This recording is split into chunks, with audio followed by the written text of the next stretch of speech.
National Women's Party was founded at a convention held in the Blackstone Theater, and the League of Women Voters were found at the Congress Hotel. The second site in Chicago is the Alpha Suffrage Club. It was located at 3005 South State Street. This location of the original headquarters of the Alpha Suffrage Club is on what is now the campus of the Illinois Institute of Technology. The building is no longer standing. The Alpha Suffrage Club was founded by Ida B. Wells Barnett and Belle Squire. It was the first suffrage club organized among African American women. The third site is in Evanston, the Catherine McCullough Park. Catherine McCullough served as a legal counsel for the Women's Christian Temperance Union and for the National American Women's Suffrage Association. She was also one of the first women in the United States to serve as a justice of the peace. McCullough served for more than 20 years on the Illinois Equal Suffrage Association Legislative Committee and chaired it twice, becoming one of the primary architects of the effort to get suffrage through the Illinois legislation. McCullough carried a suffrage bill to Springfield every legislative session for 20 years. The fourth site is in Lombard. Ellen Martin was the first woman to vote in Illinois. Ellen Martin was a Chicago lawyer and a Lombard resident, played a pivotal role in starting the women's suffrage movement in DuPage County. In 1881, she led a group of 14 of the most prominent Lombard women to vote in a town election. She declared that the town charter, put in writing in 1869, stated that all citizens, not all men, of voting age were eligible to vote. Therefore, all Lombard women could vote in the day's election. And then finally, our fifth marker in Oak Park, the Grace Wilbur Trout at 414 Forest Avenue. The marker will be erected at her home site. Grace Wilbur Trout was president of the Chicago Political Equality League. And as president of the Illinois Equal Suffrage Association, Trout organized the first suffrage automobile tour in Illinois, visiting 16 towns in 5 days, giving speeches, urging support for women's suffrage, and explaining why women needed the right to vote. I love her hat. She took a nonpartisan approach to gain support of state legislators and Governor Edward Dunn for passage of the Illinois women's suffrage legislation. The bill granted women the right to vote in presidential and municipal elections on June 11, 1913. This legislation made Illinois the first state east of the Mississippi River in which women could vote for the United States president. She fought to defend this new legislation from attempts to appeal it and helped register over 200,000 women to vote. Trout continued to fight for women's suffrage at the national level. In 1916, she helped organize a suffrage parade on Michigan Avenue for the National American Women's Suffrage Association that involved 5,000 women.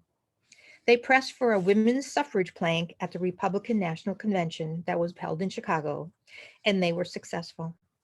In 1917, Trout met with President Woodrow Wilson, seeking support for the 19th Amendment. She also helped to ensure that Illinois was the first state to ratify the 19th Amendment on June 11th, after Congress passed legislation on June 4th, 1919.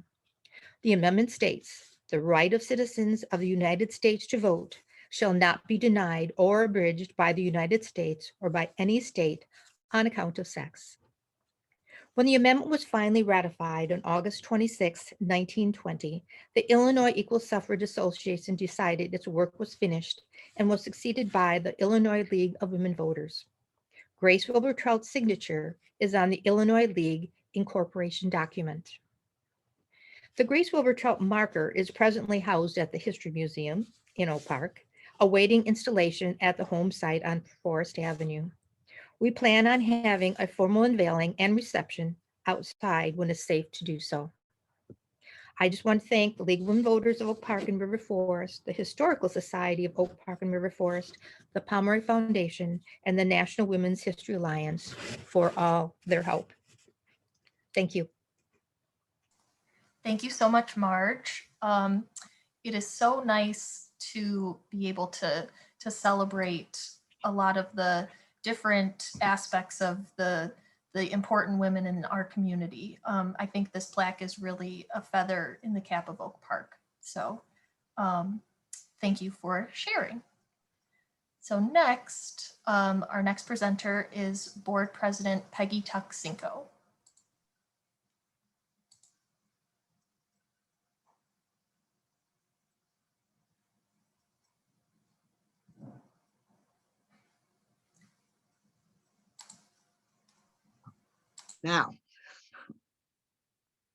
Now I believe you can hear me.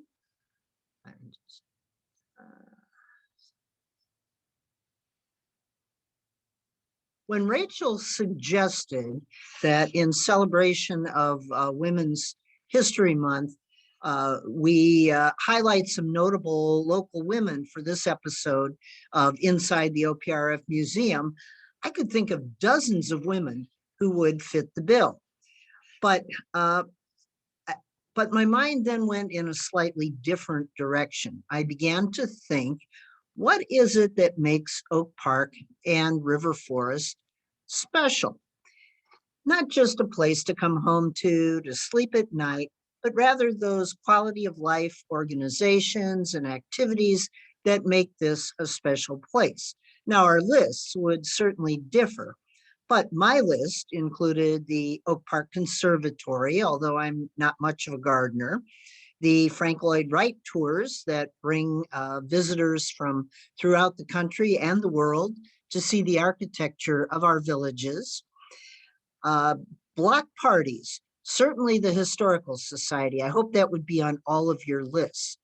And when I looked at that list, I knew I had found my subject, Elsie Jacobsen, because without her, we might not have all of the things I just mentioned and so much more. Now, I only have 10 minutes, not 10 hours, to tell you about this remarkable woman who represents really the very best of Oak Park activism. I know some of you listening knew Elsie, who passed away in 2003, but for those of you who may not know her well, here are just some, and I mean some, of her accomplishments. Saving the Oak Park Conservatory, started the Oak Park Council on International Affairs, active member of the League of Women Voters, founding member of the Historical Society and the Hemingway Foundation, first female president of the District 200 High School Board, helped develop the concept for the Frank Lloyd Wright House Walks, raised money for the school-to-school program that helped build over 248 schools around the world, a promoter and speaker for the American Association for the United Nations, and on and on. Rachel particularly likes this picture on the left, welcoming everyone to Oak Park, but then saying, except just don't park here. But we'll get to that. So Elsie Lundy was born in Chicago in 1914. Her parents were immigrants from Norway, and she maintained a lifelong love of and connection to that country. The family moved to Oak Park when she was 3 years old. She graduated from OPRF and was a 1936 Phi Beta Kappa graduate of the University of Wisconsin. In 1938, she married Dr. Earl Grant Jacobsen, who was the Lundy's family dentist. And they settled into a house on South Lombard, not very far from the OPRF Museum, where they raised 3 children. Now, the story goes that one day when the children were getting a bit older and were in school, Earl asked her, Elsie, when are you going to get off your duff and do something? Now, I'm not sure that's the best thing to say to someone who has their hands full raising a family and running a household, but apparently she took it the right way because she did get up. She started doing whatever she saw needed to be done, and she never stopped. Beginning in the late 1940s and 1950s, Elsie became active with the League of Women Voters, which we just heard Marge talking about. And she also became a well-regarded speaker for the American Association for the United Nations. And along the way, she met a number of very inspiring people. And we'll see here in this picture, courtesy of her son, Eric, I think you will all recognize the lady on the left. Elsie picked up Eleanor Roosevelt from the airport, and before whisking her to her speaking engagement in Chicago, brought her to the Jacobsens' Oak Park home. She was a great admirer of Mrs. Roosevelt, but this was not the only First Lady that Elsie Jacobsen would encounter. Now, one of the purposes of Inside the OPRF Museum is to remind, alert, and inform you about materials in our collection. And you can learn a great deal more about Elsie's life and work by visiting the museum's research center. Not only do we have biographical material on her, but also records on the many organizations and causes to which she devoted her time and energy, including the very important records of the League of Women Voters, the Oak Park Council on International Affairs, the Conservatory, and much more. But I want to take a quick look at one of her accomplishments that may be less well known today, but played an important role in making Oak Park what it is today. And that's the Oak Park Beautification Commission. Established by the Village Board in 1968 at the urging of Elsie and others, the Beautification Commission was in many ways the perfect vehicle for Elsie, and she served as its first chairperson from 1968 to 1972. It worked on quality of life issues, but it was also a very important piece, another piece in this Oak Park experiment in integrated suburban living. And please, recall that in 1968, this was an experiment. The commission was charged to preserve and create beauty, health, and pride in the village, to emphasize and re-emphasize the many social, economic, and cultural advantages of Oak Park.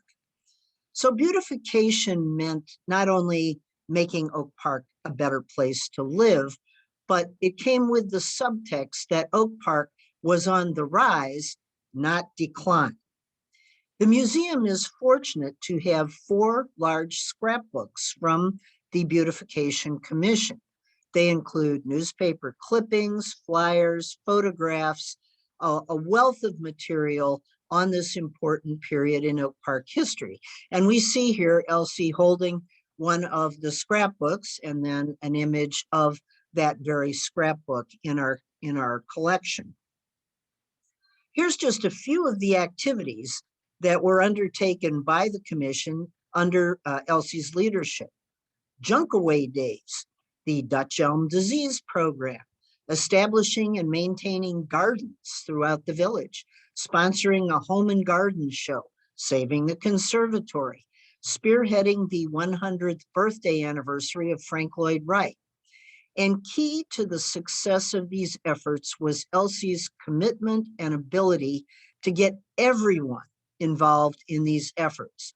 So groups like Kiwanis participated, the Lake Harlem Marion Businessmen's Association, and note it was the Businessmen's Association back then.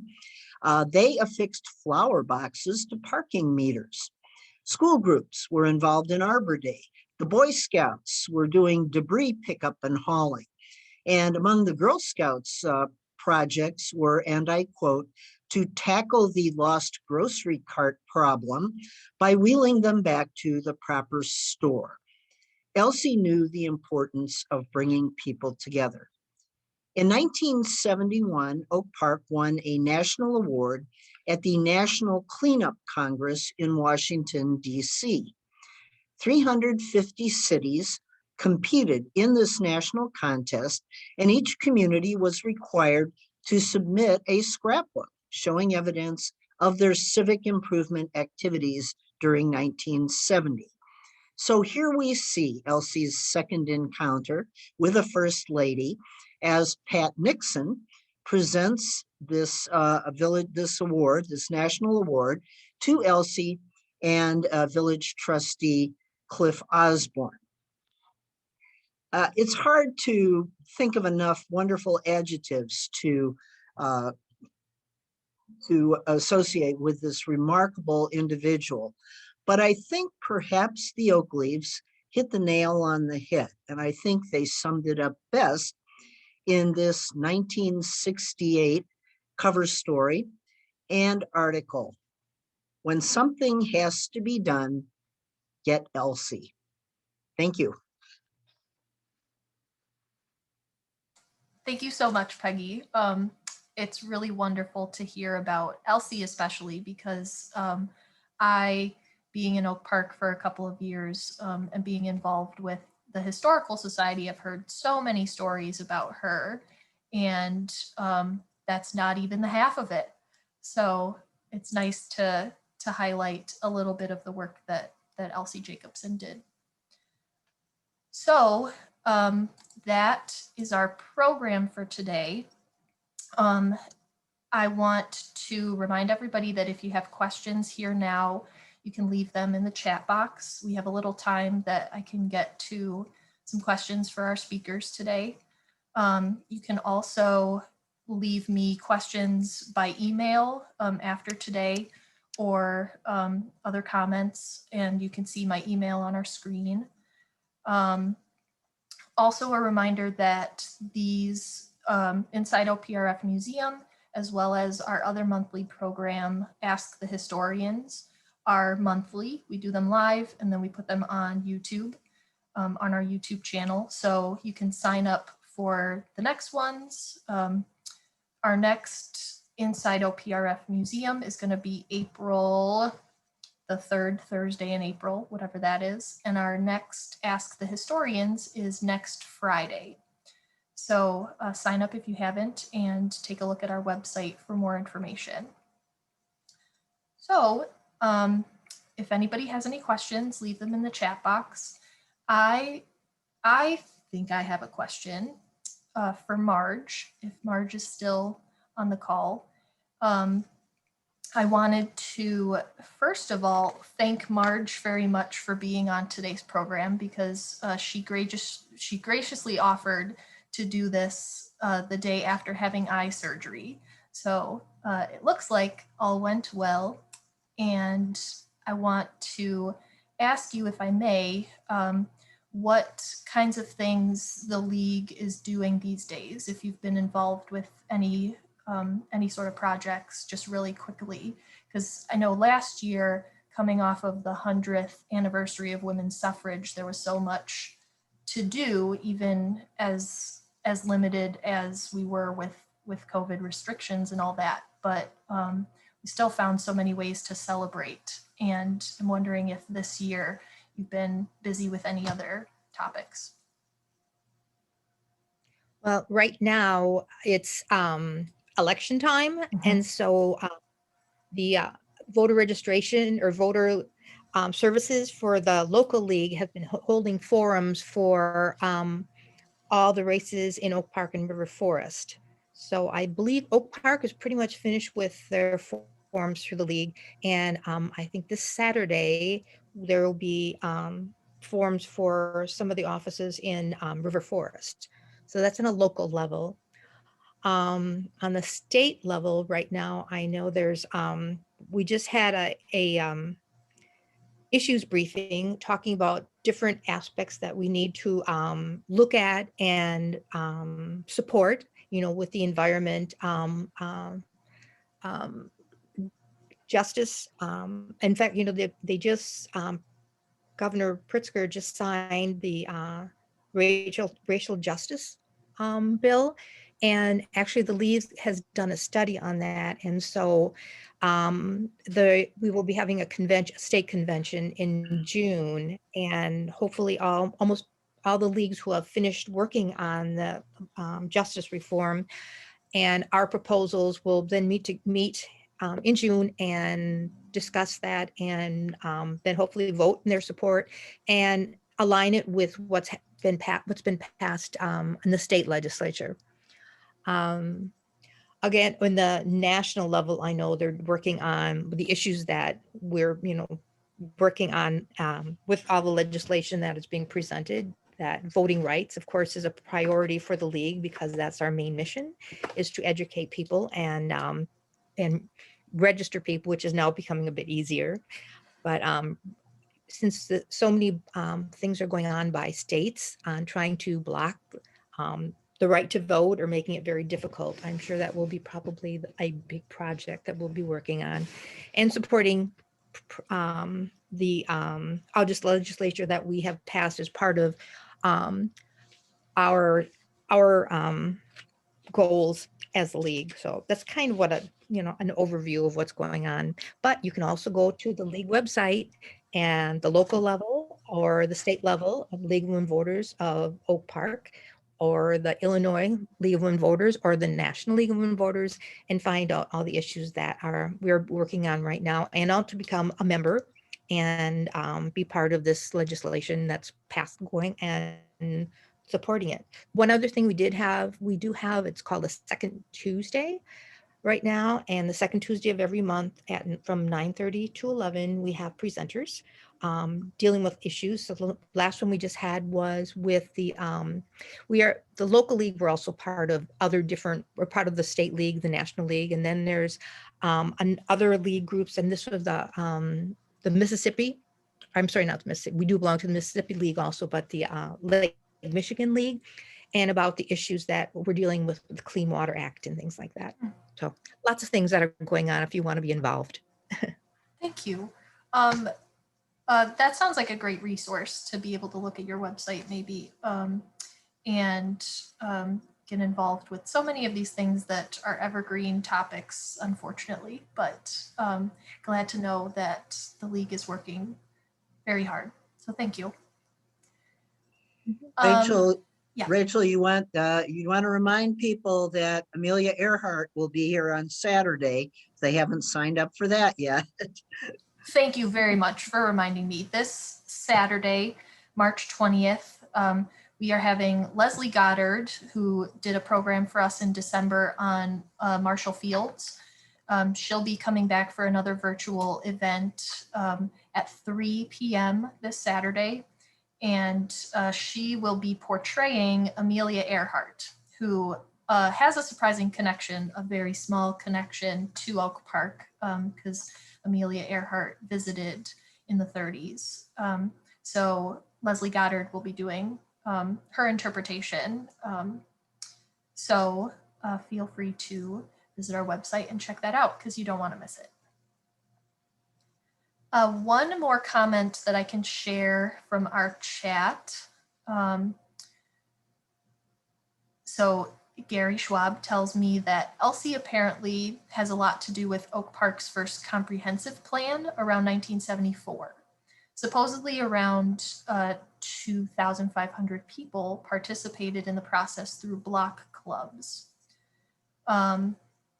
If that sounds like anything that you know more about, Peggy, as you've been looking, comprehensive plan, 1974. I'm not surprised that some of these efforts, especially with they all tie together, the Beautification Commission, block parties, and all of that sort.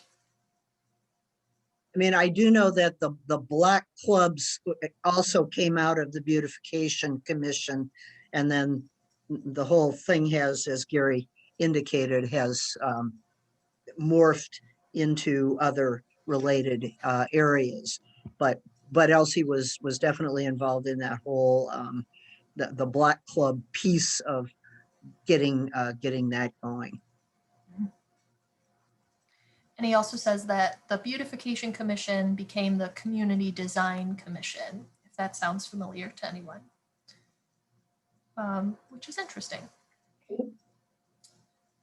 So I think if no one else has any, The scrapbooks are really interesting. I would, encourage anyone who just wants to get a glimpse back, but there's some really interesting material in there. It'd be a great project for, I don't know, a history fair project, or who knows what, to explore those a little bit more. truly. All right. I think that sounds good for today's program.